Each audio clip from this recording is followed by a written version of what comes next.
आपके लिए लेके आया हूं बहुत ही खूबसूरत हदीस।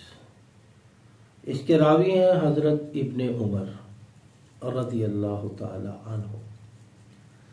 फरमाते हैं कि रसूल सल्लल्लाहु अलैहि वसल्लम ने फरमाया, इस्लाम 5 चीजों पर कायम किया गया, यानी कि इस्लाम की बुनियाद 5 चीजों पर है। वो कौन कौन सी है आगे जाके हम डिस्कस करते हैं। वीडियो को आप पूरा देखेंगे तो आपको ये बहुत ही खूबसूरत हदीस इंशाल्लाह जुबानी याद हो जाएगी। इसमें सबसे पहले तौहीद की बात हो रही है, तौहीदो रिसालत की बात हो रही है कि गवाही अल्लाह के सिवा कोई माबूद नहीं और मोहम्मद सल्लल्लाहु अलैहि वसल्लम अल्लाह के बंदे और रसूल हैं।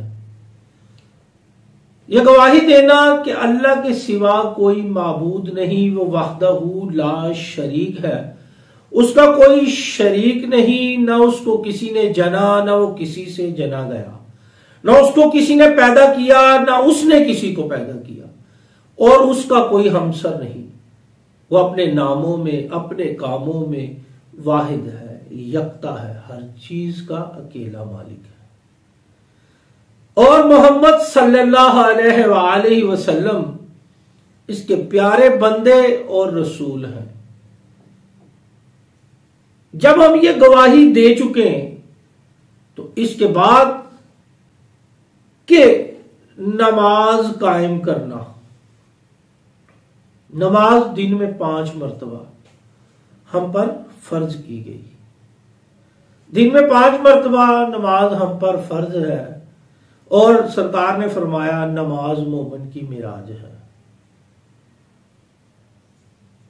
बहुत प्यारी बात कि नमाज मोमिन की मिराज है। जो मोमिन है ना, उसकी मिराज क्या है? नमाज है। और मिराज है क्या? ऊंचाई का नाम है, अल्लाह से मुलाकात का नाम है। जब बंदा सजदे में होता है ना तो अल्लाह के सबसे करीब होता है। इधर से बंदा अल्लाह को पुकार रहा होता है, अल्लाह हर चीज का सुनने वाला, हर चीज पे कादिर है, अपने बंदे की पुकार को सुन रहा होता है। उसके बाद ज़कात, ज़कात हम पर फर्ज की गई। जो साहिब निसाब है वो ज़कात अदा करेगा। इसके बाद है हज। हज जो उसके घर की तरफ सफर करने का इरादा रखते हैं, उनके पास इतने पैसे, मालो दौलत, उसकी सकत होनी चाहिए। यानी कि वो बंदा इस काबिल हो कि उसके पास माल भी हो, सेहत भी हो और वो सफर करने के काबिल भी हो, उस पर हज फर्ज है। और इसके बाद रमजान के रोजे, यानी कि साल में हम पर रमजान के रोजे फर्ज हैं। इन 5 चीजों पर इस्लाम की बुनियाद है। इन 5 चीजों में इस्लाम के तमाम अहकामात छुपे हुए हैं। बंदा तब तक मुसलमान नहीं होता जब तक वो ये गवाही ना दे कि अल्लाह एक है और मोहम्मद सल्लल्लाहु अलैहि वसल्लम उसके रसूल हैं। ये इस्लाम में दाखिल होने का एक क्राइटेरिया है। जैसे ही दाखिल होता है तो फिर क्या करेगा? वो नमाज अदा करेगा। और नमाज क्या है? जो बुराइयों से बचाती है। नमाज बुराइयों से बचाती है। अब बंदा नमाज भी पढ़ता जा रहा है, बुराइयां भी करता जा रहा है, उसे सोच लेना चाहिए कि मेरी नमाज कहां स्टैंड कर रही है। नमाज बुरी बातों से बचाती है।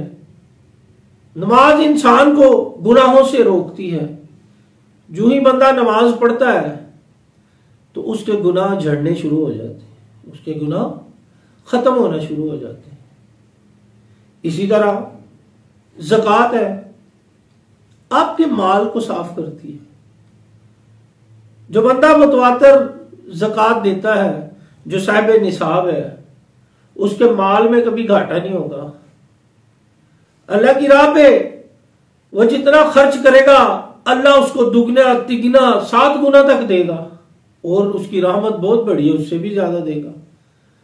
उससे आगे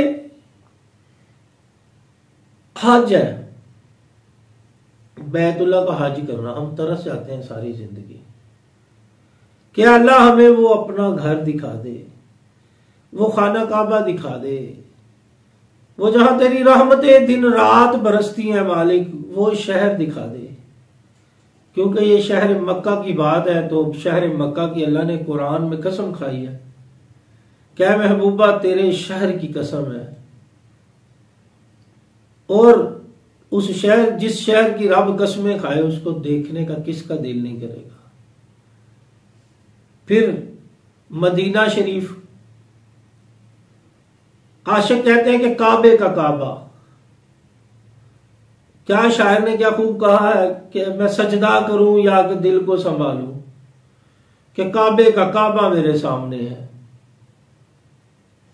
मदीना आशिकों का वो शहर, आशिकों की तड़प, आशिकों के जज्बात, आशिकों का एहसासात का शहर, जहां हवाएं भी बड़े अदब से चलती हैं, जहां की फिजा दुनिया से अलग ही है। उस वक्त का सारी जिंदगी मुसलमान इंतजार करता है कि कब मैं हज के लिए जाऊं, कब मैं उम्रे के लिए जाऊं, तो मैं वो राहें देखूं, वो गलियां देखूं जहां पे मेरे महबूब ने तलियां लगाई हैं, वो शहर देखूं, उसकी पाक गलियां देखूं। इसी तरह रमजान, कुरान कहता है ईमान वालों तुम पर रोजे फर्ज कर दिए गए ताकि तुम परहेजगार बन जाओ। परहेजगारी ही हर चीज की अलामत होती है। परहेजगारी ऐसी चीज है जो इंसान को गुनाहों से बचा के रखती है, बुरी चीजों से बचा के रखती है। परहेजगार इंसान गुनाहों से दूर रहता है।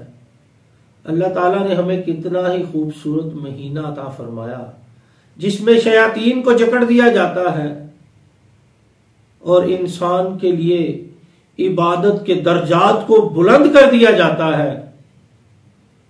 इबादत के जो सवाब के दर्जात हैं उनको बढ़ा दिया जाता है। इतना खूबसूरत महीना अल्लाह ने हमें अता फरमाया है।